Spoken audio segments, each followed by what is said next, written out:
Hi everybody, it's David Fleming here from the Toronto Realty blog. And if you're wondering why I am filming a glass of water, trust me, there's method to this madness.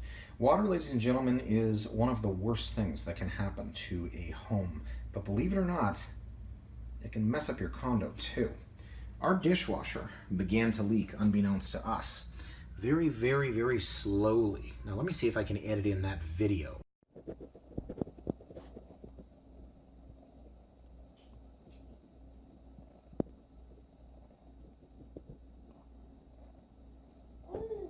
Perfect. So that video was taken by the plumber to show us that there was a slow leak. And one day, this is how I discovered it, I was over here and in between the seam, excuse the bare feet, but I pressed down and water started coming up from in between the floorboards. And I said to my wife, all right, just when we thought everything was going well in this condo. It's always something. So the floors are completely ruined. I don't know if you can see here, but they're a complete mess. And interestingly enough, the water was absorbed by the wood in the island. So we have to replace that as well because it's all busted. There was some mold growing once we took off the quarter round. And this here, this isn't mold. I know it looks like it, but you can't scratch it off. Something really odd has happened here. Here you can see the boards are totally messed up. So the restoration company had to take off the doors to match the color. And as you can see now, we're living the open concept lifestyle. So bohemian. But the floors are completely ruined. The most interesting part of this story is here. As you can see, we've taken out a floorboard. Why? Well, let me explain.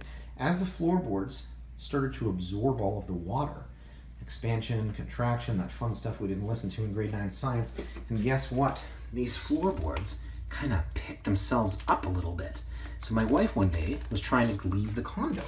She opened the door and it kept banging up against the boards. She stepped down with her foot here, was able to open the door, but as soon as she closed it, the boards went back up. Just enough to block the door. And guess what? She was locked out. Now thank goodness I was home in the morning. I heard her banging on the door. Otherwise she would have been completely locked out. And for the love of me, I have no idea how you would get back inside if that door was being completely blocked by the floorboards. Anyways, fun part of the story. And as I said, we are in the process of replacing, you can see the damage to the other side of the island. In the process of replacing the island, restoration company has to come in here. I think they're called Spectrum Renovations. They do a lot of water damaged condos, and they are going to replace and repair. They've taken the doors off because they're going to keep those. So, as I said, open concept lifestyle, but everything, all of the kick plates had to be taken off. Everything's ruined, and the one good thing I will say, the happy ending to this story, so we didn't have to fight with the insurance company. TD gave us a check that, to be perfectly honest, and don't tell them this, it's a hell of a lot more than I think these floors are worth. But they are paying to replace the floors in the entire condo and not just the affected area, which again, really surprised me. Anyways, guys, like I said, water, you have to be very, very careful, whether you own a house or, as it seems, you own a condo.